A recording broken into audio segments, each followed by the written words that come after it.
దానిపైన కూడా పన్ను వేసి ప్రజలను ఇబ్బంది పెట్టిన వ్యక్తి. ఇంకా ఆయన గురించి చెప్పుకుంటా పోతే చాలా ఉన్నాయి. ఎన్నున్నాయో తెలుసా? ఆ చిన్నాన్ని మర్డర్ చేస్తారు, గొడ్డలితోటి నరికేసి పైకి వచ్చి చెప్తాడు, మా చిన్నాన్ని హార్ట్ అటాక్ వచ్చిందంట. రక్తం ఏరులై పారుతూ ఉండే బయటకు వచ్చి చెప్పిన వ్యక్తి జగన్మోహన్ రెడ్డి గారు ఏమని చెప్తారంటే హార్ట్ అటాక్ తోటి చనిపోయాడు. అసలు ఎంత దారుణమని, మర్డర్ చేసేసి హార్ట్ అటాక్.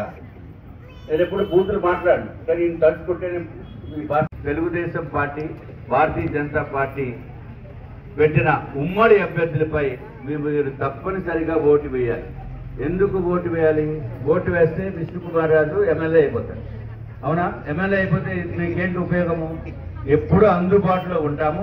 మీకు ఏ సమస్య ఉన్నా ఆ సమస్యలు మేము తీరుస్తాము. మీకు ఈ నార్త్ నియోజకవర్గాన్ని ప్రశాంతమైన నియోజకవర్గం కింద తీర్చిదిద్దుతాం. ఎక్కడ కంప్లీట్ గా కూడా సర్వేలెన్స్ పెట్టి ఆటోల్లో పాపం చాలా మంది కొండపైన ఉంటారు, ఆటోలు కింద పెడతారు, ఆటో పెట్రోల్స్ పోతున్నాయి. సో ఈ దొంగల్ని మాత్రం ఊరుకునే పరిస్థితి. ఇద్దరు అమ్మాయిలు ఉంటారు. ఇద్దరు అమ్మాయిలకి ఇప్పుడు వీడు ఏం చేస్తున్నాడు జగన్మోహన్ రెడ్డి గారు? ఒకళ్ళకే అమ్మఒడి ఇస్తున్నారు చదివేదానికి. ఇప్పుడు మనకి ఇంట్లో ఇద్దరు కానీ, ముగ్గురు కానీ, నలుగురు కానీ, నలుగురు ఉండరు, ఐదుగురు కానీ ఎంతమంది ఉన్నా విద్య ఫ్రీ. అంటే చదువుకి 15,000 రూపాయలు ప్రతి సంవత్సరం కూడా వాళ్ళకి ఇవ్వడం జరుగుతుంది. నలుగురు అంటే నలుగురికి, అర్థమైందమ్మా? ముగ్గురు అంటే ముగ్గురికి కూడా, ముగ్గురు అంటే 45,000 వస్తుంది పిల్లల చదువుకి. ఆ విధంగా పిల్లలు చదువుకోవాలనే ఉద్దేశంతో ఈ కార్యక్రమం చేపట్టడం జరిగింది. ఇంకొకటి ఏదైతే మరి నిరుద్యోగము, ఈ దిక్కుమాలిన ముఖ్యమంత్రి ఎక్కడ ఫ్యాక్టరీ లేని మలాని ఉద్యోగం లేకుండా పోయింది. మరి వాళ్ళంతా మానసికంగా ఇబ్బంది పడుతున్నారు. ఎవరైనా అంతే. మళ్ళీ మన చదువు అయిపోయాక కూడా మళ్ళీ తల్లిదండ్రుల్ని డబ్బులు ఇమ్మని అడగడం బాగోదు. అందుకు ముఖ్యమంత్రి, కాబోయే ముఖ్యమంత్రి చంద్రబాబు నాయుడు గారు ఉద్యోగం వచ్చే వరకు 3,000 రూపాయలు వాళ్ళకి ఇవ్వడం జరుగుతుంది. నిరుద్యోగులుగా ఉన్న యువకులకి వాళ్ళకి ఉద్యోగం వచ్చే వరకు నెలకి 3,000 రూపాయలు వాళ్ళకి ఇవ్వడం జరుగుతుంది. ఇంకొకటి బస్సు అంటున్నారు అక్కడి నుంచి. ఎందుకంటే మహిళలు ఎక్కువ మంది ఉన్నారు. మీరందరూ ఎప్పుడన్నా మీటింగ్ పిలిస్తే దయచేసి రండమ్మా. ఎందుకంటే బస్సు ఉచితంగా ఇస్తున్నారు. ఇప్పుడు బస్సు ప్రయాణము చంద్రబాబు నాయుడు గారు మహిళలకి ఉచితం. ఎక్కడి నుంచి ఎక్కడికైనా వెళ్ళిపోవచ్చు. ఎప్పుడైనా మీటింగ్ అయితే మాత్రము ఆ బస్సు ఎక్కకుండా మా దగ్గరికి రండి. ఎందుకంటే ఇప్పుడు మనకి ఇంట్లో చిన్న చిన్న మన కొడుకో లేకపోతే మన ఆయన ఏదో ఒకటి చిన్న డిస్ప్యూట్ ఏదో వచ్చింది అనుకోండి, మాట అనుకున్నాం. మనం ఏం చేస్తాము?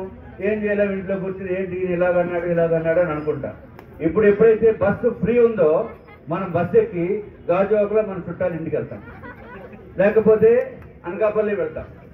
అర్థమైందమ్మా? మళ్ళీ మన ఆయన గారు మళ్ళీ మిమ్మల్ని ఎత్తుకోవడానికి డబ్బులు కట్టి రావాలి. అక్కడికి వెళ్ళి ఫోన్ చేస్తాము, నేను ఇక్కడ ఉన్నానని. అందుకు బస్సు ఫ్రీ. మహిళలందరికీ బస్సు ఉచితంగా ఎక్కడికి కావాలంటే అక్కడికి వెళ్ళొచ్చు. అది ప్యూర్గా ఓన్లీ మహిళలకు మాత్రమే, మగవాళ్ళకి లేదు. మరి మగవాళ్ళకి ఏంటి ఇవ్వాలి?